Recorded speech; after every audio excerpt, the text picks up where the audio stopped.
Alhamdulillah, nahmaduhu wa nasta'inuhu wa nastaghfiruh wa na'udzu billahi min syururi anfusina wa min sayyiati a'malina.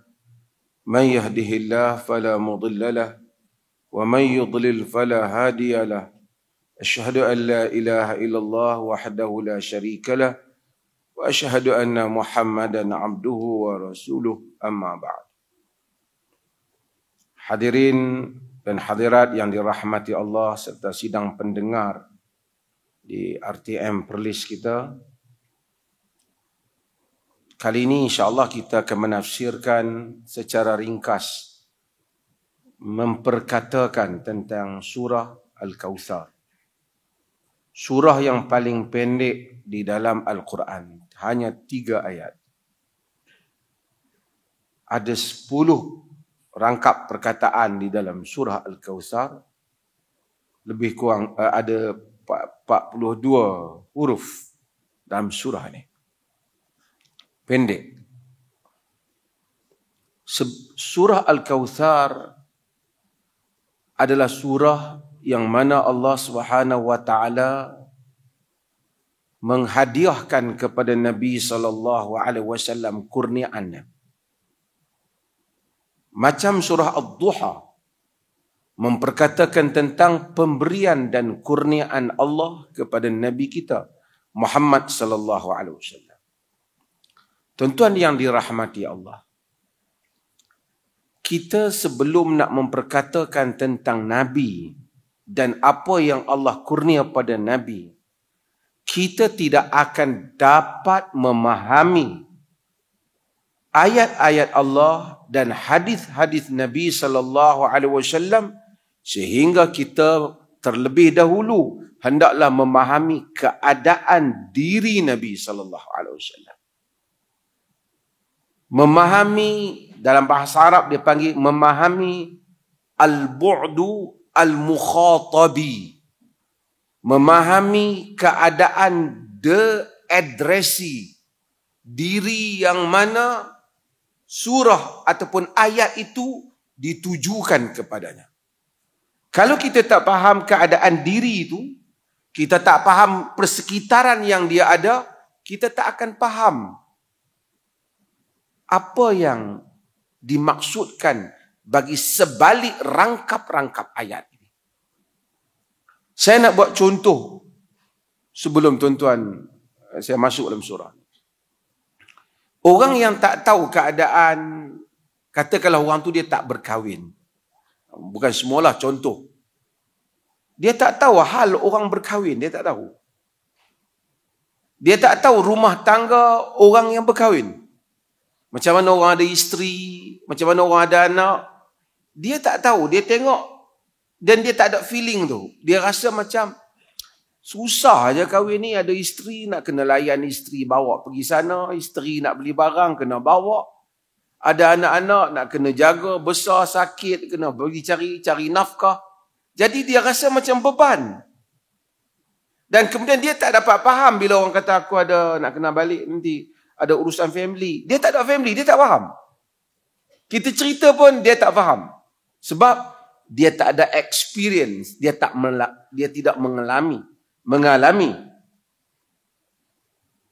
Dan kadang-kadang dia mungkin tak faham kenapa orang nak kahwin juga, sedangkan susah aja, lebih baik hidup single. Dia tak faham nikmat di balik orang yang kahwin, apa yang dia dapati daripada struggle yang dia kahwin, apa nikmat walaupun anak itu satu beban, tapi bagaimana anak itu menjadi nikmat bagi kehidupan seseorang. Dia tak faham. Bila dia tak faham, kita cerita tentang rumah tangga, pendidikan anak-anak, dia tak dapat relate di dalam kehidupan dia. Nabi sallallahu alaihi wasallam adalah rasul yang dihantar oleh Allah berjuang membawa misi yang Allah telah beban padanya. Ia bukan seorang yang datang ke masjid, solat, lepas solat pulang ke rumah, duduk makan dengan anak isteri, kemudian datang solat pula. Itu bukan Nabi sallallahu alaihi wasallam. Tapi ia seorang pejuang. membawa misi yang mengalami tentangan yang sengit. Al-Quran kata apa? وَلَقَدْ نَعْلَمُ أَنَّكَ يَضِيقُ صَدْرُكَ بِمَا يَقُولُونَ فَسَبِّحْ بِحَمْدِ رَبِّكَ وَكُنْ مِنَ السَّاجِدِينَ وَاعْبُدْ رَبَّكَ حَتَّى يَأْتِيَكَ الْيَقِينُ وَلَقَدْ نَعْلَمُ أَنَّكَ يَضِيقُ صَدْرُكَ بِمَا يَقُولُونَ. Kami benar-benar tahu. Siapa sebut ni? Allah Jalla wa'ala. Sesungguhnya engkau telah benar-benar menyempitkan dada engkau. Bima yaqulun, dengan apa yang mereka kata. Yakni mereka semua kata pada Nabi, tukang sihir, pembohong, pendusta, pemecah masyarakat, kacau apa yang telah ditinggalkan oleh datuk nenek kita. Hatta kalau ada peristiwa anak Nabi meninggal, mereka kata, tengok, anak dia pun keturunan pun dah tak ada sekarang. Mereka tengok Nabi, mereka tengok, bukan ada orang mau kawan dengan dia. Dia aja tu, dengan 2-3 orang dia. Semua orang pun dah meninggalkan dia. Ada apa saja perkara, mereka akan bagi komentar. Yang komentar itu menyakitkan. Ayat lain Allah kata, walaqad na'lamu. Allah benar-benar mengetahui. Sesungguhnya telah annaka yadhiqu sadruka bima yaqulun. Sesungguhnya sempit dada engkau dengan apa yang mereka katakan. Ayat lain Allah, innahu la yahzunuka alladhi yaqulun. Telah menduka citakan engkau apa yang mereka kata.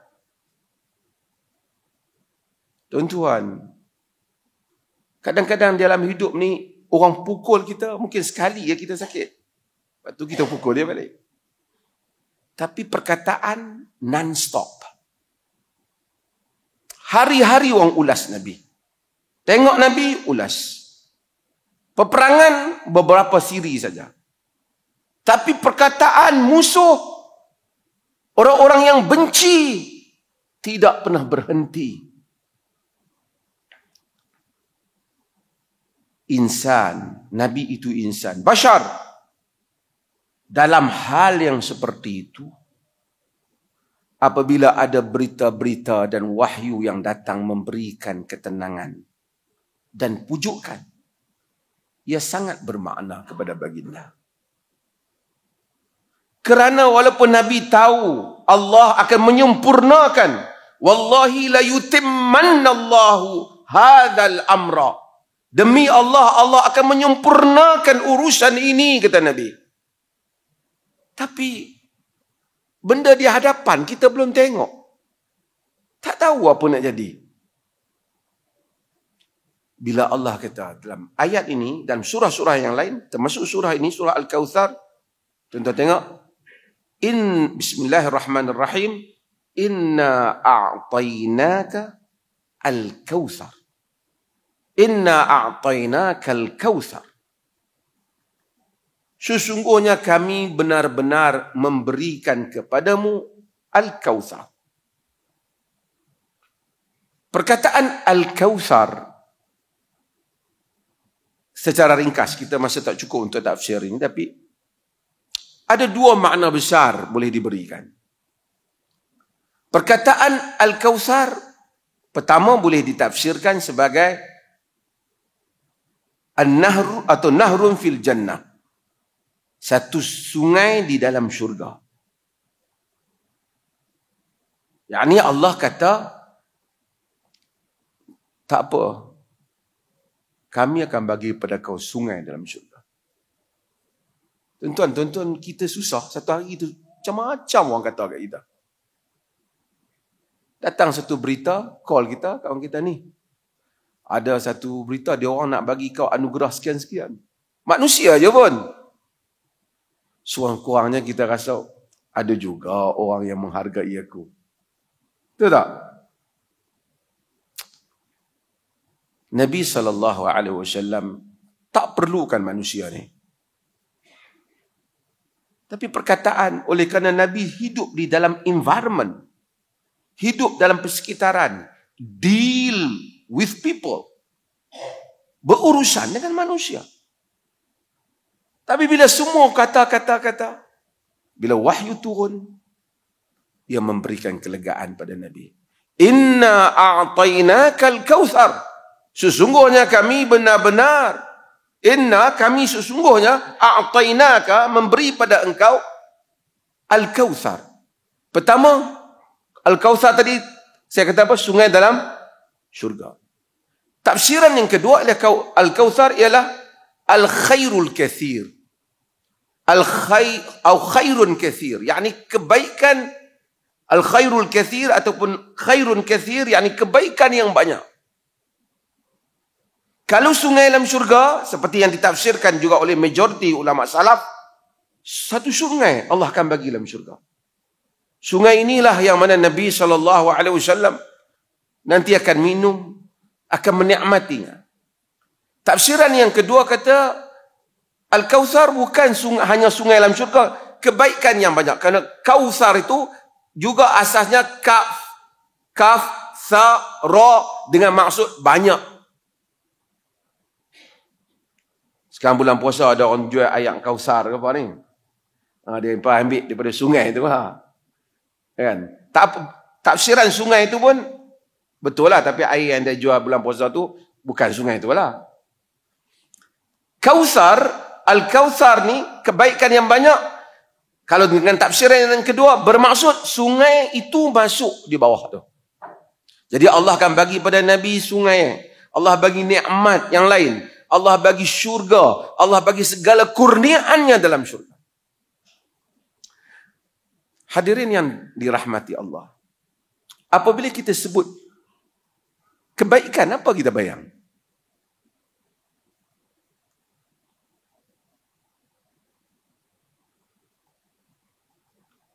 Kebaikan, khair, apa yang kita bayang untuk diri kita? Manusia ini singkat andaian. Kebaikan kalau dia dapat duit banyak, kebaikan. Itu singkat cara dia fikir. Dia lupa berapa ramai orang ada duit banyak, tidak bahagia hidup dia. Ada orang duit banyak, tak sihat. Ada orang mungkin dia fikir oleh kerana dia belum ada isteri ataupun isteri dia masalah, kalau dia dapat isteri yang cantik, itu kebaikan yang banyak. Andaian dia. Kebaikan yang Allah berikan luas maksudnya dalam hidup ini. Sebahagian daripada kehidupan, sebahagian pada manusia tidak merasai nikmat sebahagian kebaikan yang ada dalam dunia ini, yang dia keluar daripada dunia ini dalam kerugian. Contoh yang paling nyata, tuan-tuan semua mudah-mudahan kita rasa, iaitu nikmat iman dan Islam. Kalau orang yang tak beriman, dia tak boleh faham. Why? Kenapa kita sibuk-sibuk datang ke masjid ni? Bukan boleh kutip duit pun keluar pagi daripada masjid ni. Tinggalkan kerja, datang ke masjid. Solat subuh, tinggalkan tempat tidur. Kalau orang fikir secara materialistik, someone has no religion, dia tak ada agama dalam fikiran dia, dia tak ada spiritual experience, true spiritual experience, yang betul-betul untuk dia faham, dia kata apa, siapa heran. Siapa yang ada kawan-kawan orang putih ke, dia akan heran. Kita cerita kau orang putih, how many times you pray per day? Berapa hari? Kita kata 5 times. Wih, banyaknya. Lepas tu dia tak dapat faham. Untuk apa? Dia ingat kita stres. Tapi bagi kita yang hadir ke tempat solat, kita akan dapat fahami nikmat solat dia. Kalau kita tak solat, kita gelisah. Bagi yang bangun sembahyang, dia akan tahu. Iman adalah kemanisan. Ibadah adalah kemanisan. Sebab itu, antara nikmat terbesar dalam hidup ni yang tak dapat dirasai oleh orang yang tak beriman ialah nikmat bermesra atau berbicara dengan Allah Jalla wa'ala. Nikmat tahajud. Nikmat hati, jantung hati yang sentiasa berbicara dengan Allah. Ketika bangun di tengah malam, kita bangun, kita salat, kita sujud, kita minta pada Allah, kita berbicara dengan Allah. Nikmat yang tidak dapat dipahami illa man zaqaha, melainkan orang yang menikmati, merasainya. Manusia ini dia makhluk bersosial. Sebab tu ins tu dia anas, dia suka bermesra. Di jin dia terlindung. Sebab tu manusia ni dia boleh buang masa dia bersembang sampai 3-4 jam sampai ke pagi. Tak tidur duk bersembang. Habis satu tajuk. Dia suka berbicara. Dia tak boleh duduk seorang-seorang. Macam mana kalau insan itu, kalau dia dapat berbicara dengan orang besar, dia suka. Dia dapat bicara dengan orang yang ada kedudukan, dia suka. Orang yang sama macam dia, dalam minat yang sama, hobi yang sama, dia suka. Bagaimana kalau manusia dapat berbicara dengan Allah Jalla wa'ala sentiasa? Mengadu pada Allah. Kalau Allah haramkan nikmat ini, sehingga dia tak tahu nak mengadu pada Allah. Nak doa pun dia tak rasa doa dia. Dia bangun tengah malam, dia tengok bola boleh, sembang orang boleh, call orang boleh. Tapi bila dia solat, dia tak dapat meluahkan segala perasaan kehambaan dia kepada Tuhan. Dia diharamkan nikmat yang paling besar dalam dunia ini. Yang dia tak akan dapat faham nikmat ni, melainkan orang yang merasainya. Bila Allah berikan kepada seseorang kurniaan yang besar,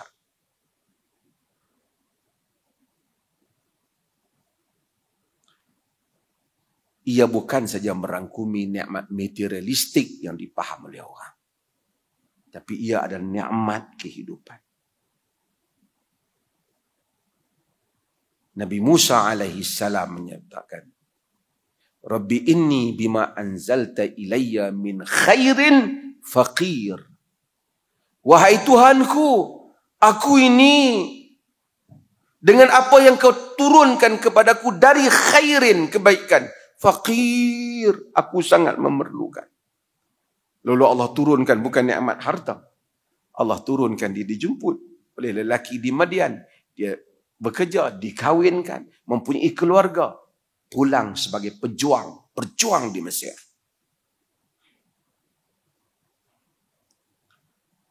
Nabi SAW, Allah kata, Inna a'tainakal kautsar. Sesungguhnya kami berikan kepadamu kurniaan yang banyak. Ataupun ditafsirkan kautsar tadi dengan maksud syurga. Macam mana tuan-tuan? Macam saya kata tadi, orang kutu, orang hentam, tiba-tiba satu orang besar panggil kita, bagus apa yang Todor duk buat sekarang ni. Saya sebagai pemimpin negeri ni sangat hargai. Padahal geng-geng kampung kita semua hentam kita. Seorang kita kata, hampa hentam. Tapi pemimpin besar akui. Betul tak? Kalau berlaku. Semua mulut-mulut Quraisy ni attack Nabi. Seher, gila, pemecah masyarakat, buat kacau, bagi keluarga berputus silaturahim. Anak pun mati, keluarga pun tak nak dah.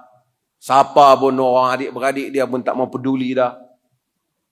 Tiba-tiba Allah turunkan wahyu, revelation, datang, Inna a'tainakal kautsar.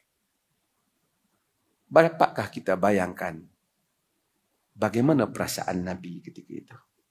It's not call from someone prominent, high position or high rank in the country, Tapi ini adalah panggilan daripada Allah Jalla wa'ala.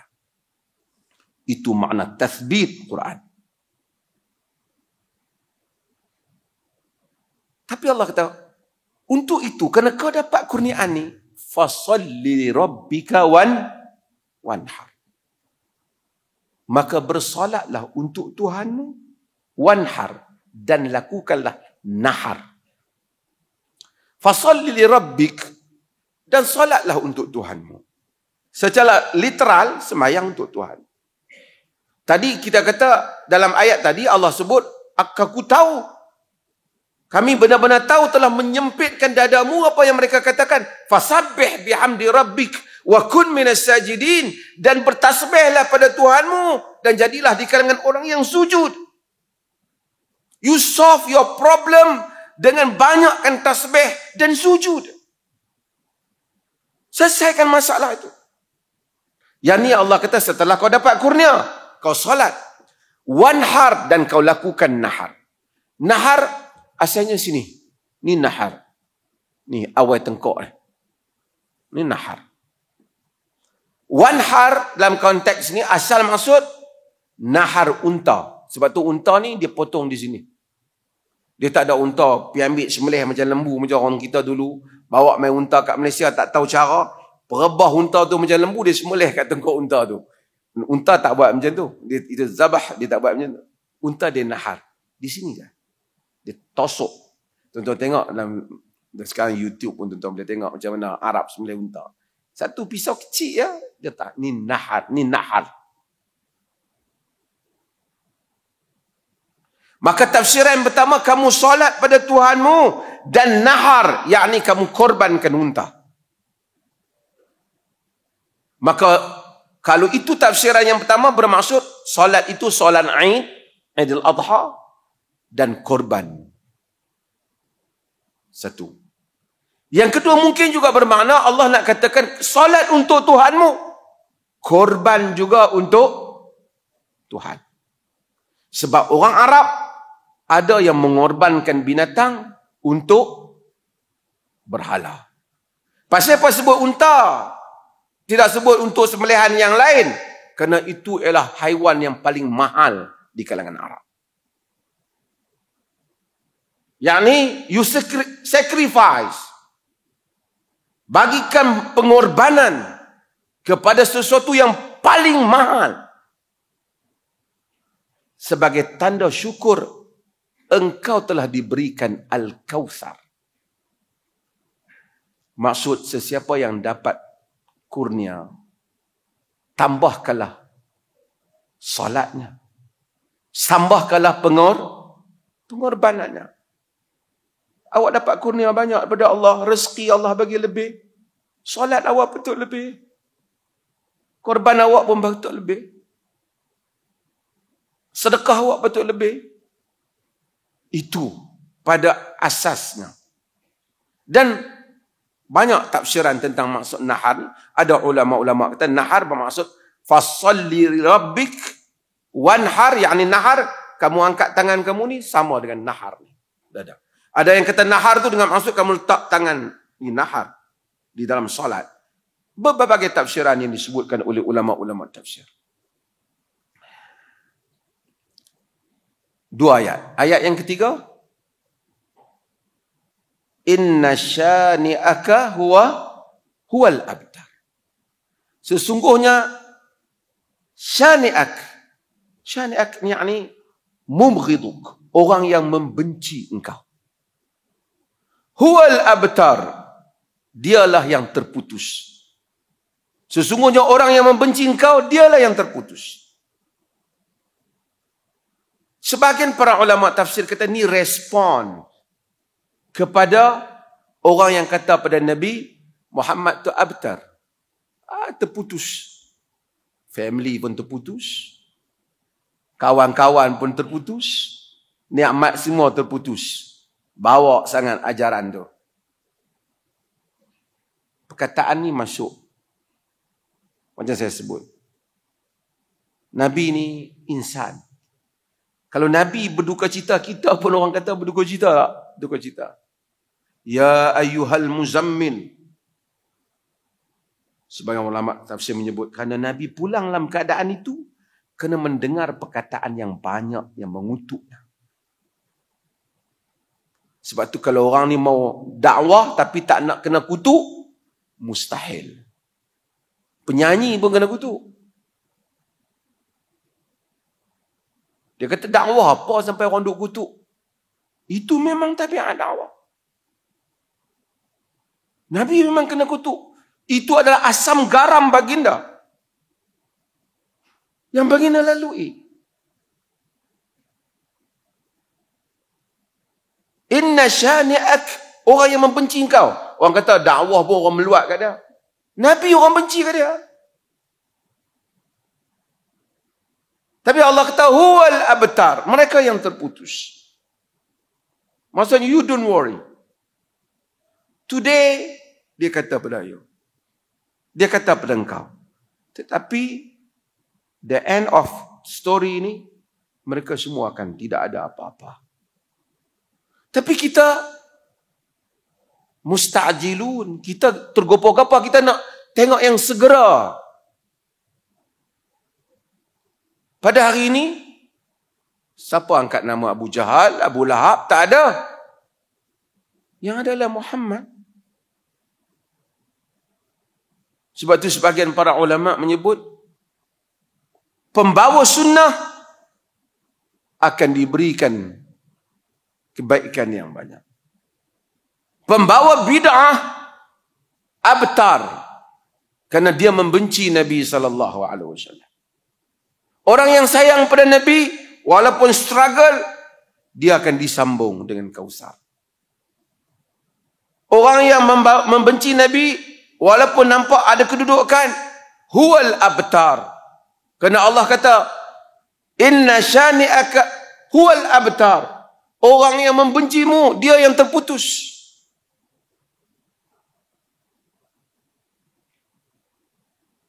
Tuan-tuan, akhir, panjang tafsiran ni, tapi saya nak buat beberapa kesimpulan. Kenapa Allah bagi tahu pada Nabi? Orang yang membencimu dia terputus. Kerana sebagai insan, mahmakan siapapun kita, mesti kita akan tertanya-tanya, teruk betul perangai mereka tu kat aku.